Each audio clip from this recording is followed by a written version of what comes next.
Welcome to the Climate Hive show. What do you solve? Where we sit down with global game changers on climate. My name is Kevin Drolet, aka Kedro. I'm here with my co-founder and co-host Mike Higgins, aka Higo. And we are very excited today to talk to Richard Dickson.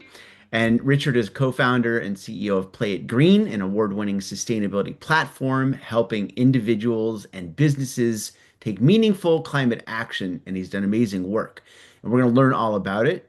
Um, Before launching Play It Green, Richard actually led global partnerships for carbon-free dining, helping drive the planting of over 1 million trees worldwide. So he has a lot of experience, and his work is at the intersection of mindset and impact. He has a book he wrote, lots to tell us, and his focus is on shifting how people think and act and engage with sustainability. So I am going to pass it over to a good man, Hago, to kick us off on the show. Thanks, Richard, for being here.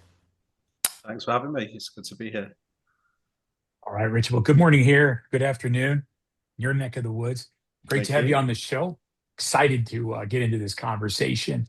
As the namesake of the show makes it pretty simple to kick off. And we'd love to hear your perspective on all of it. But Richard, what do you solve?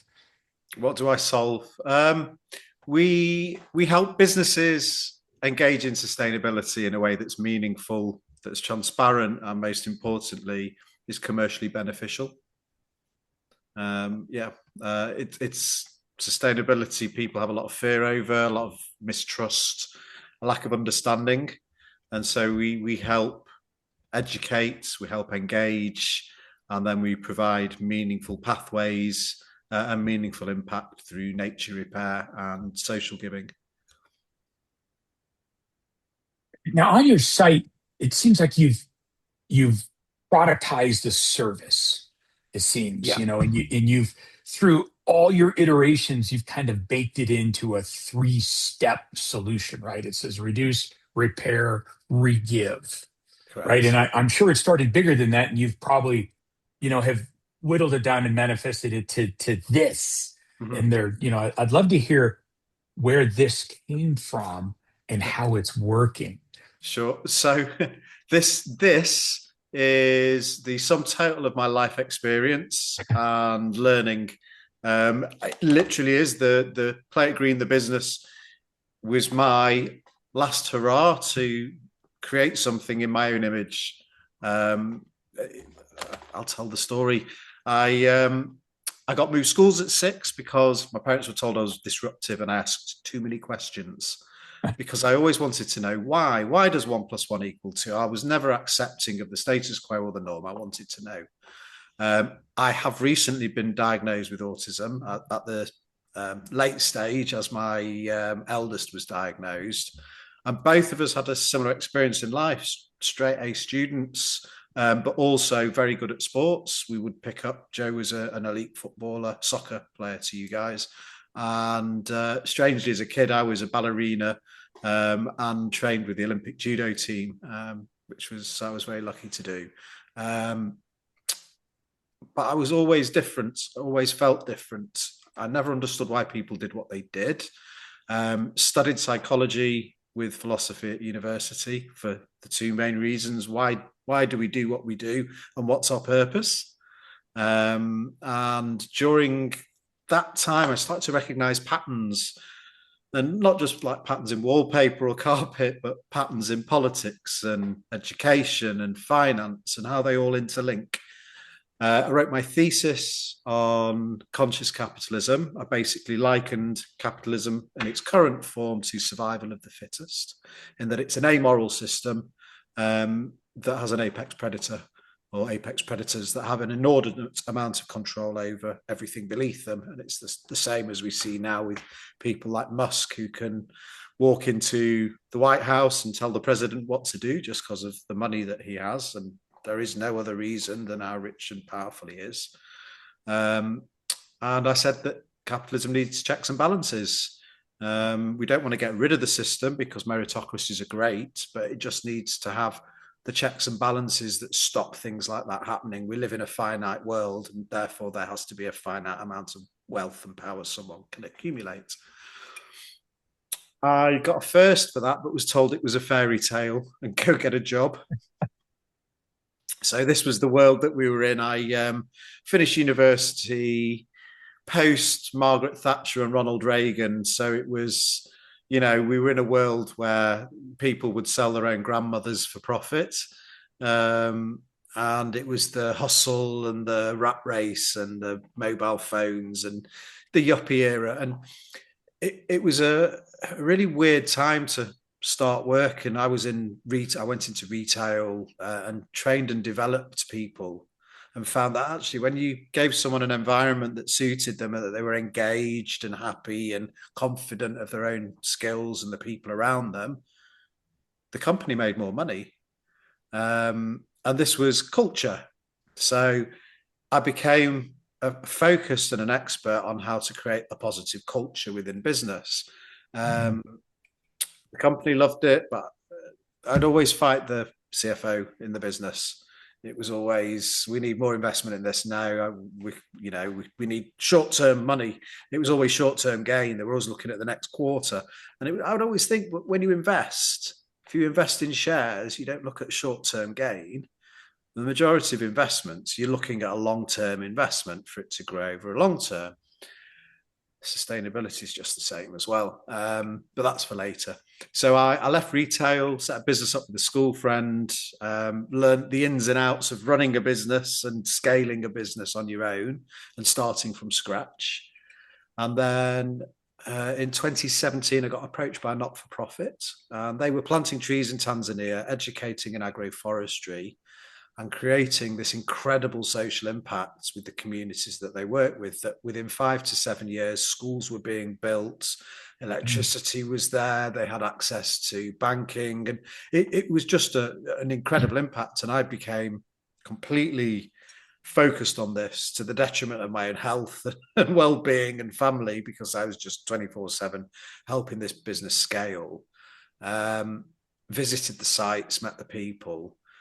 There was a lack of transparency that made me uncomfortable, that I'd be taking money off businesses and couldn't 100% guarantee that each pound given was equating to something planted. And they got big investments, changed it from a not-for-profit to a for-profit. And I left. And that was when I started during counselling, to get over the mental stress of the previous role, realized that I had the opportunity now to take all of that learning, the why we do things, how we do things, what culture is, how to change culture, and combine that with nature repair, because I'd seen the value in that, doing that in a transparent way where everything was measured and we could get outputs of social value as well. So we could measure the social value outputs that created. But also I'd learned sustainability wasn't just nature repair. A lot of people think you can put a tree in the ground and carry on as you want, and that's just not the case anymore. Maybe 30, 40 years ago, that was the case, but not so much now. It's about behavior change, doing things differently, thinking differently, making different decisions, whether you're an individual or a business. And that's what I spent 20 years doing in retail. So I combine the knowledge of culture change and education with transparent nature repair. And then the conscious capitalist in me, I am a believer that every business should give back before it makes a profit to its shareholders. So we give 10% of our revenue back to charities that our members choose. So whatever revenue a member gives us, they choose what charity 10% of that goes to. So just by doing business with us, they're having a social impact straight away on top of the nature repair social impact. And imagine if Apple or Google or Amazon had given 10% of their turnover away from the beginning, we'd live in a different world now. World hunger would be solved. There'd be free Medicare for everyone. There's so many things that you could do with that money to make a fairer, better world, just by taking 10% of this money. So I decided to set Play It Green up originally in sport, because it's the biggest influencer that I can see globally that has a positive influence on people. And the idea was to create climate-focused matches with elite football clubs and rugby clubs in the UK initially, where we focus on climate. The players put short-form video content together with tips on how to be sustainable. The club owners set a huge nature repair target and get the sponsors and fans involved. And then in the run-up to the game, have a sustainability challenge. So if you say get 100,000 fans that go vegan for a week as a family, all of a sudden you can say, well, if an average family of 4 goes vegan for a week, it saves this much carbon. And they can say that from this one game, we've saved an average of this. So all of a sudden you're getting metrics and data, you're educating and engaging in sustainability. We had loads of interest, massive interest for it, but then COVID hit and it completely destroyed any interest. And I mean, all the clubs that were saying yes, and we had some household name elite sports clubs, like some of the biggest in the world in football, in soccer. So we approached Sky Sports and they were super interested, but probably a little too interested, and did something very similar to us without us. So it happens. It's the way of the world. We should have done certain things before we met them, but that was on us. So, but not a bad thing, because we pivoted to a subscription service for people, a monthly subscription service, which is where what we do now came from, where we send a weekly newsletter with a single sustainability tip on how to be sustainable at home. We'd signpost to products that would solve that problem. For example, ditch your bathroom plastic, and we found 3 different shampoo bar products, and one of them actually provided us with a free voucher, which was very cool. Then we'd plant a mix of trees, mangroves and sea kelp for that subscription each month that create employment, and we have all the data of growth rates and things like that, as well as employment data. And then 10% of the subscription went to charity. That took off, but what actually happened that changed the business was a business signed up as a gift to their staff. And within a couple of weeks, all the staff were saying to the business, we need to do more. And the owner rang us to say, he said, I don't have a clue what to do. I don't know where to start. So we did everything for him. We got him green energy, a footprint report, a reduction plan in place. We built him all the marketing content, webpage and stuff. And he won a big tender. And it was far exceeded any of the money he'd ever paid us, the tender that he won. And my neurodiverse pattern recognizing brain said, that's the business. There is no one doing this. It's ESG as a service. It's a model that people recognize, so it will work. But what the outputs are far superior to anything, because I saw the profit that was available in nature repair, having worked for a not-for-profit, and decided to use that in a conscious capitalist way. And our profit margins always stay the same. We're never greedy. We don't want any more than we get. And the goal is to scale what we do. And what we do is educate and engage teams in sustainability in a way that's easy to understand, informative, and keeps creating dopamine with new facts, which makes people want more of it. We then plant trees, mangroves, and sea kelp in 4 different countries. We bring them stories of the impact of the planting as well, and how it's changing people's lives. And that creates empathy and connection, rather than it just being a tree in the ground. All of a sudden it becomes this thing that's changing community lives. And then as a business, the business chooses their charity, and it's something that will be close to the staff heart, and we could give reports back on the impact their money's made for that. That scaled quite quickly. I say scaled. We haven't advertised or marketed. We've deliberately grown organically. So our version of scaling is that slow, solid, steady growth. That means that when we do scale properly, the foundations and the relationships and the business is there already. And we've got the learnings and the honest conversations with our partners. And what grew from that was a signposting service. So companies would come to us and say, oh, we need this, or we've got an event, and do you know anyone that can do sustainable wine? And we'll go, yeah, we did a weekly tip on it. Here's 3 companies.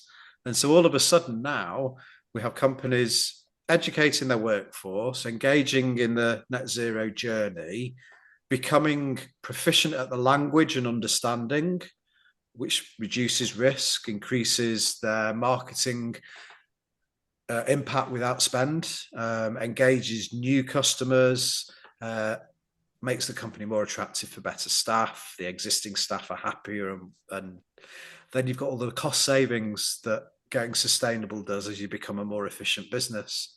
And so we've broken down all of the sort of misnomers of sustainability being difficult, expensive, not good for business, and actually shown companies that there's commercial value in it. I mean, we've one business who tied nature repair into their laptop sales, and those sales went up 400%. And it's like, it just works. If you get the messaging right and you are transparent and open and honest, there is a generation, and there will be another generation coming through that value that. They want to work for businesses doing that. They want to buy products that do that. Richard, I was thinking like, because part of what you've built, it's funny because when I first was like Play It Green, I was trying to understand it. It wasn't readily, I didn't understand it at first. I understand it now because we've talked, because you are bringing all these different elements together. You've built like kind of like this ecosystem of change, but bringing in your like psychology understanding, you're also creating this culture change. And I wonder if you can talk a little bit about because I know that you've, supported thousands of people, hundreds of organizations have taken a climate action with Play It Green. You mentioned that companies are coming to you, but can you talk about like what's some of the culture change, and then just to help understand like what are some of the headwinds, like what are some of the ways in which you've maybe companies have run into where they said no, or that, and how you've been able to overcome that with an understanding. What's that picture look like? We'll start with the no's. A lot of businesses we're either not ready yet. They think the risk is too big. But what we can do is show case studies of companies, and we say start small. Don't commit to the whole journey at once, because that's a guaranteed recipe for disaster. It has to be step by step, like anything. A good example, I started mixed martial arts late in life, and I wouldn't have got in and had a fight straight away, because it would have been a disaster. You have to learn step by step and make those incremental changes. Sustainability is exactly the same to create the culture change. Some companies, we're too big. It's going to take too much. Those are usually the hardest ones, but when they see the benefit, and it's the commercial benefit that you have to explain to them, that's generally when they switch. And we've got some great examples, and the majority journey is the same. They start with our workforce subscription, which is very cheap. It's £5 or about $7.50 per employee per month. The employees get a weekly newsletter. Our open rate is between 25 and 50%. The weekly tip for the Friday will always be something relevant. So we're into spring and camping weather now. So, picnics and camping. So we're doing lots of tips around that, and food storage and things, which is relevant. People will be looking for stuff like that anyway. And what happens is the open rate will be reasonably low when it first starts in the business, unless the business has bigged it up. But you see organic growth, because a member of staff will read something, find it really interesting. And our psychology is, if we find something interesting, if it gives us dopamine, we want to tell other people. That's evolutionary psychology. It's how we survive as a species. Because if something that we find a food source or something, we're pre-programmed to tell. And it grows within the business. But then, because the staff become more comfortable talking about it, they become more comfortable asking the right questions to the leadership. And then the leadership will realize this is something we need to do. And then they generally will come back to us and say, what more can we do? And because this journey is the same in lots and lots of businesses, we are going to standardize it and gamify it through our members platform. And that's one of the plans for the next 12 months, is to create that net zero journey. Because at the moment, you pay a consultant to come in, you pay an inordinate amount of money for them to come in and make you this big plan and tell you all these things you're doing wrong, when you probably already knew, and you didn't really want to be told. You just want to be, shown how to do things. And so what we've done is we give people a simple journey and break it down step by step. So instead of looking at the top of the mountain, You're just looking at your next step forward. And so there's no fear, there's no risk. And we encourage businesses to talk about their journey and be transparent. Part of transparency is that it creates trust. And even if you make mistakes, that can strengthen trust. Now, I learned that in retail. I worked in retail. If a customer was unhappy and came and complained, but you solved that problem for them and you solved it in a way that made them happy, they were actually a more loyal customer afterwards. Sure. Yeah. So this is the same with sustainability. If you are transparent about your journey and you make a mistake and you explain that to your customers, say we got this wrong, this was what we were trying to do, but we've now improved it, we've done it this way, you create more loyalty and trust. And that's why the social impact side and the stories that working with us creates is so important for us because of but also the stories it creates for the businesses that work with us, because that creates engagement. And when you have engagement with your staff, they perform better. When you have engagement with your customers, you get more customers and more loyal customers, so their spend goes up. And this is the whole thing with the commercial value of sustainability. It has to be shown, but the journey has to be simple. When you put friction in, it doesn't scale, it doesn't happen. So you just have to look at a 10-year plan, a 15-year plan, rather than you're going to do this in the next 2 years, because it just doesn't happen then. And you just spend a lot of money, waste a lot of time, and then you're back to square one because everything just gets binned because it's too difficult. Richard, it's so refreshing to hear just how calm your approach is in terms of understanding that there's time that is required.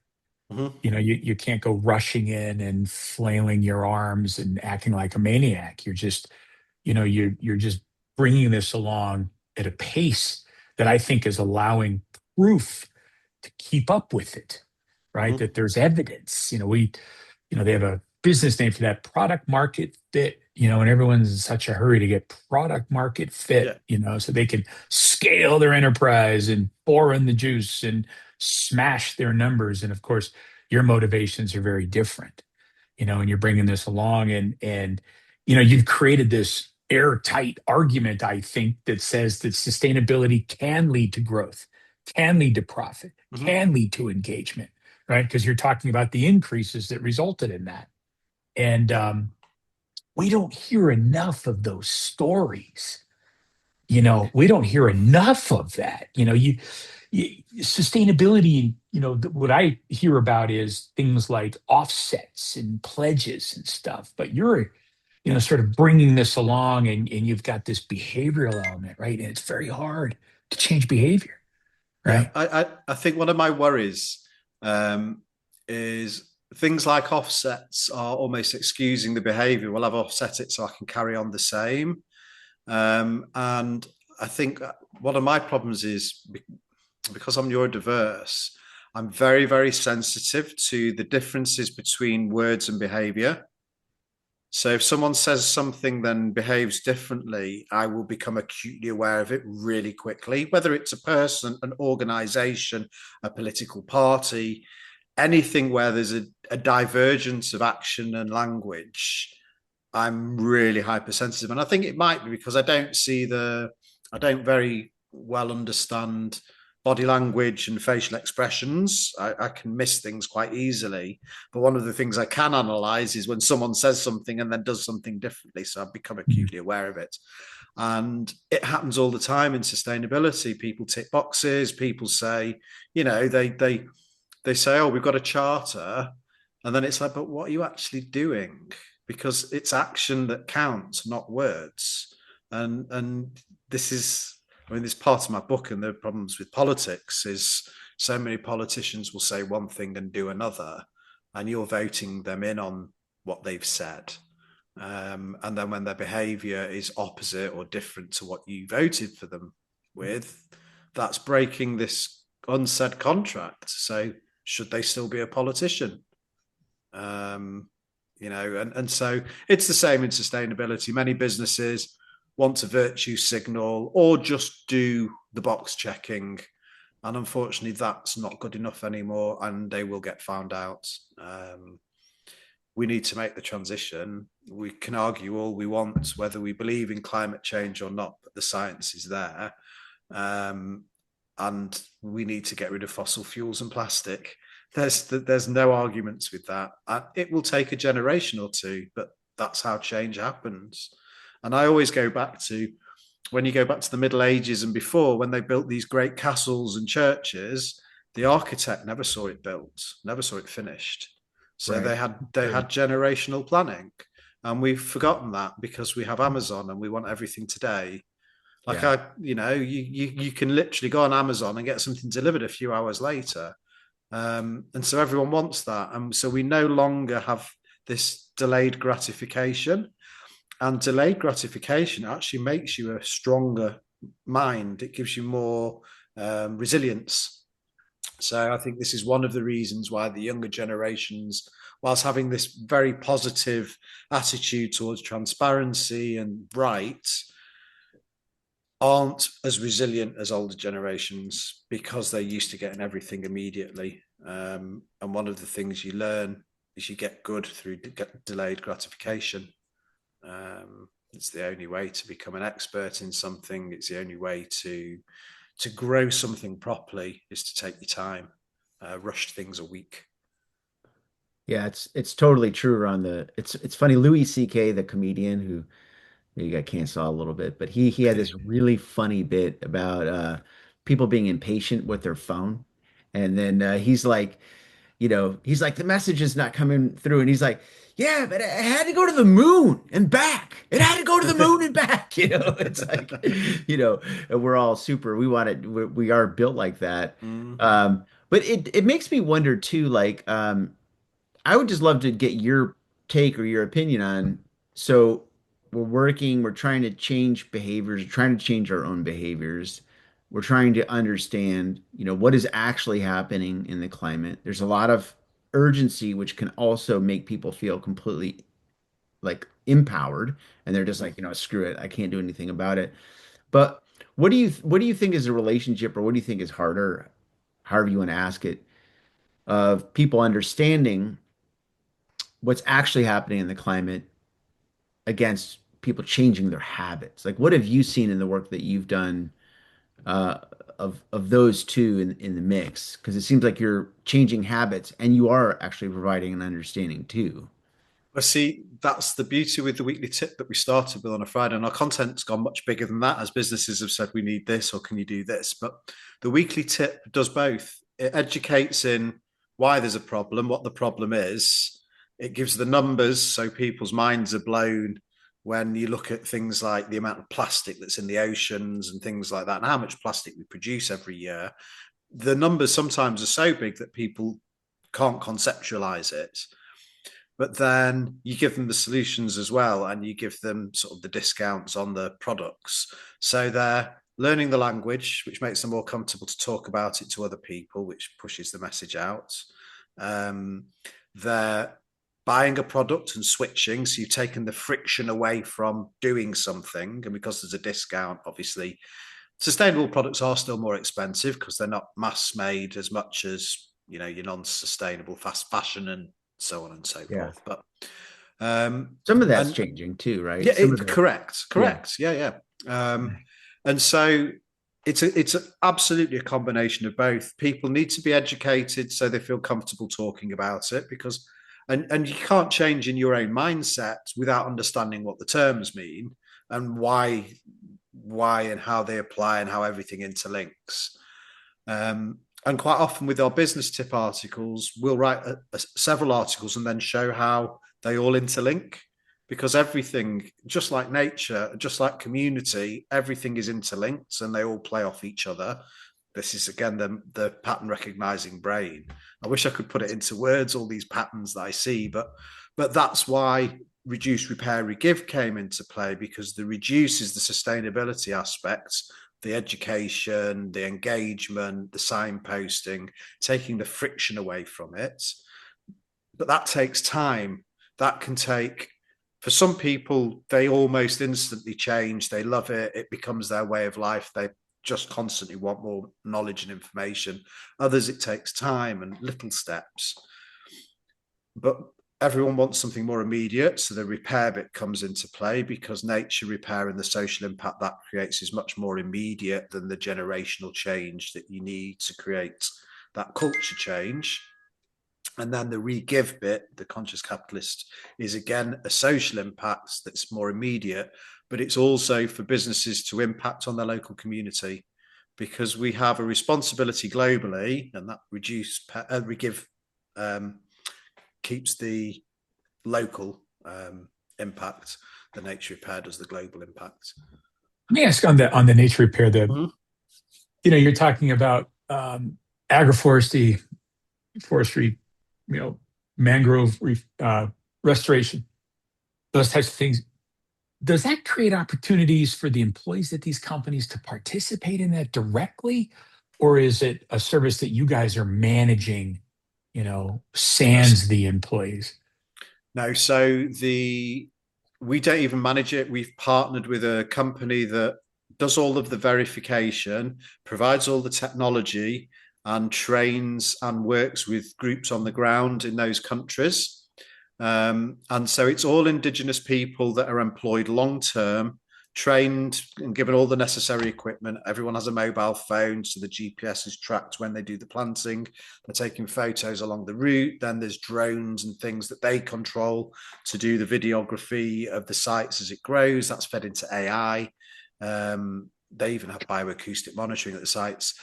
But everyone's employed, and we're now starting to get data on hours of employment generated, access to banking, access to healthcare, which is life-changing. And then also female data, so percentage of female workforce, number of female leaders within those communities as well. And some of the videos we're getting back of the way it's changed people's lives. Honestly, we've put some out. We've got more to come. We also want to visit the sites with some of our biggest partners in the next 12 months, just so they can see firsthand the positive impact it's having. But yeah, I mean, there's stories like there was a group of women that were facing up to 10 years in prison because they'd been cutting down the mangroves because they have no money to use to feed, to cook and warm themselves. And our nature repair partner basically took them all on, gave them all full-time jobs, kept them out of prison. And now they're team leaders working with teams of other people to do nature repair. And I just think there's so many ways that we can turn things around very quickly when it comes to that. And I often get asked why we don't plant in the UK. It costs so much to plant in the UK that it's not cost effective with our model, because our model, the idea is it's not expensive. There's not a huge buying decision for the CFO or whoever's making the decision to invest in it, but the impact that creates is huge. And again, this is conscious capitalism. We're not interested in the big bucks right away. We're not interested in the quick scale. We're interested in creating a model that works for everyone, that creates benefit to everyone all the way through from us to our customers, to their customers, to the people that we're planting with. And then we'll scale that model. And we're nearly there. There's a few more techie things and things that we want to automate to make everything less friction. And once that's done in the next couple of months, we will be scaling. And we've already got strategic partnerships in place with big businesses that are literally building us into their sales process. So we have a company that works with holiday parks and marinas that's built a plugin to plant trees, mangroves and sea kelp with every berth and every lodge and every tent plot. We've got a partnership with a hospitality EPOS company to add a small surcharge to every bill. It's optionally removable. And anyone that works with us that does that gets all of our sustainability support and social impact support completely free. So it's a really nice model to scale with as well.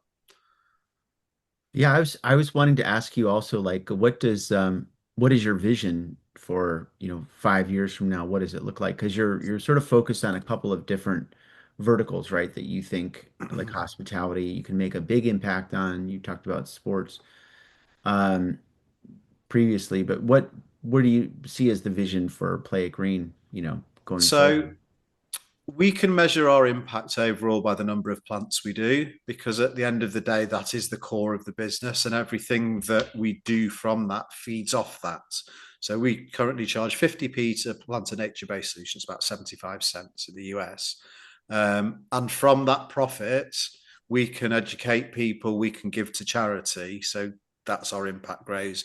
We hit our first million as a business at the back end of last year. The next goal is to do 1 million in a calendar year, and then 1 million in a calendar month, and then 1 million in a calendar week. And that's the goal for 5 years' time, is that we're there. And that means working with sports clubs across the world. It means working with events, so concerts and bars and clubs and things like that, to add a small, tiny surcharge that is negligible in today's money, but then when scaled across 100 million people or 1 billion people over a period, all of a sudden you are creating incredible global change. And it's being done by not getting greedy, by always, keeping that profit margin the same, giving the money away before the investors get any share of the money. And that way, that model will always create impact. And I just wish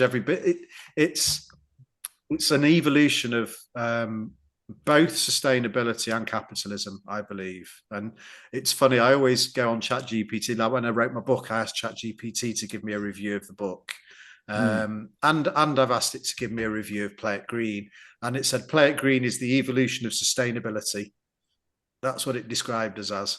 Because we're taking away the fear, we're making it mainstream.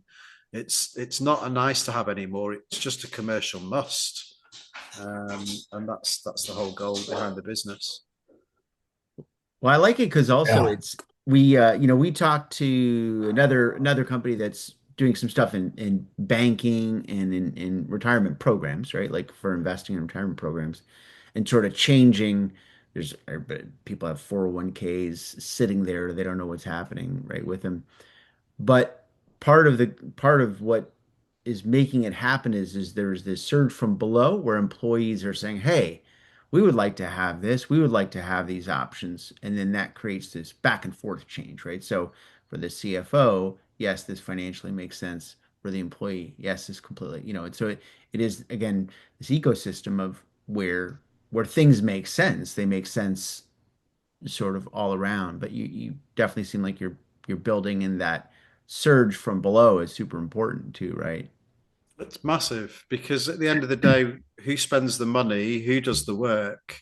Those are the people that you need to be engaged with. Those are your customers, those are your employees. There's loads more of them than there are CFOs. So if you Right. give the value to them, the value then goes to the CFO as well. And we've had companies use the fact that they work with us on their recruitment page and shown the impacts that that has, and have seen that they're getting better people applying for jobs. Hmm. Because there is a generation of people now that want to align their spending and their energy and time with businesses that are being honest, open, transparent, and positive about the world and the people that are in it. And yeah, I mean, just look at the fashion industry. There's a reason why even the fast fashion companies now are starting to sell secondhand clothes, because they know that that's what's happening. There's a huge change happening, and I'm telling people now. People say, "Why should we work with you?"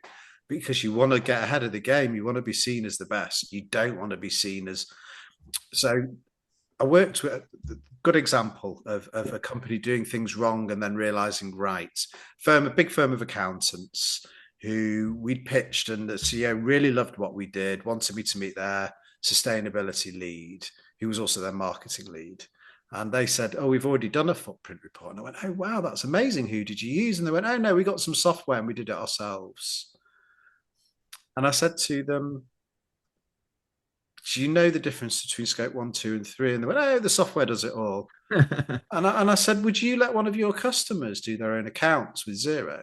And they went, "No." And I went, "So why are you doing your own? Do you not think there's a risk?" And I had a quick look, and they hadn't got a clue what the scopes were. So very quickly, they realized that you need to collaborate. It needs to be other people, and it needs to be about community. And we don't all have the answers. And quite far too often, the world has been very insular. Businesses work on their own. And I see this huge change in the business landscape where people are starting to cooperate. I mean, I've heard stories of all the big tech giants having monthly meetings to discuss things like Google and Apple and people in Silicon Valley. Now, they would never have done that 20 years ago. And so I think things are changing. I just think you've got the legacy people, kicking and screaming, holding on to the past. Sure. And we're in a time of great change. And the companies that start now will be so far ahead of the companies that do it when they have to do it, because they realize they're just going to disappear otherwise. It's a mandatory part of being in the community, You're seeing that here in the States too, in your vision about 1 million a week.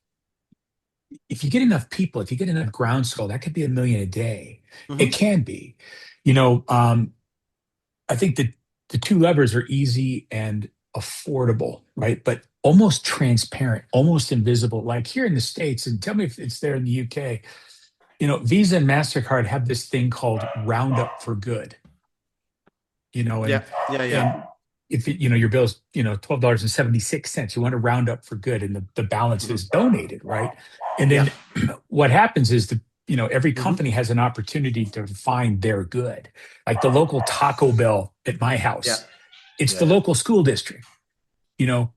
Adams 12 is the name of the district, right? And there's hundreds of Taco Bells in the geographic area of Adams 12. And I have to think that that's having an impact because it's inconsequential and it's invisible, right? Correct. And do they have something similar? Yeah, they do. And this is what I was going back to about making things frictionless. Yeah. If you can make positive impact frictionless, why wouldn't anyone do it?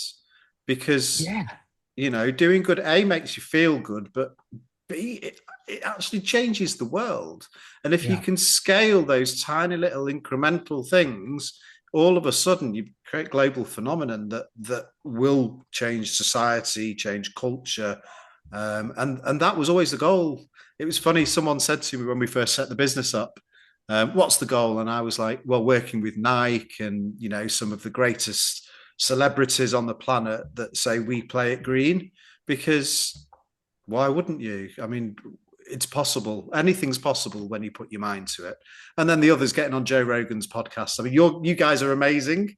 But Joe Rogan's the king maker. If I could get on with my book, that was one of the other dreams. And this was going back to when we set the business up and we had a white A1 stand charts, and we were writing all the dream thinking of where we wanted to be.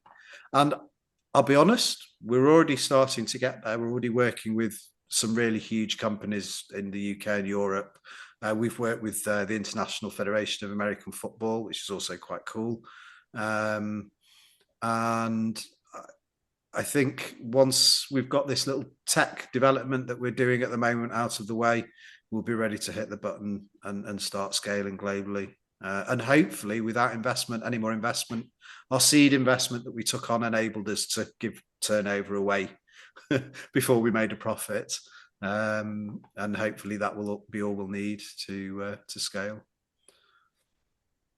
That's awesome. And speaking of Joe Rogan, man, we're going to get you in front of tens of users, okay? So you never know.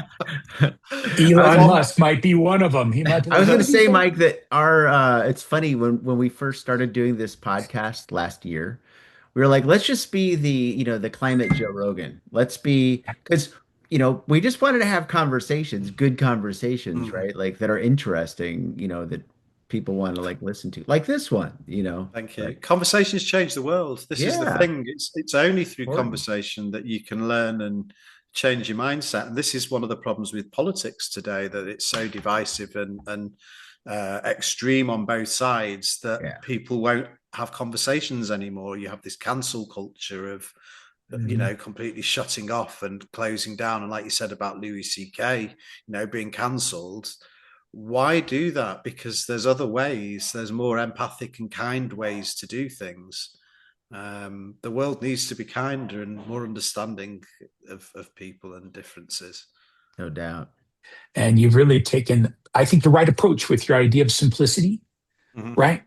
This idea of not coming in and asking for the earth, moon, and stars, and really just letting people know what their impact is having. It's the psychology of change and learning. It has to be done by micro changes, because that's the only way.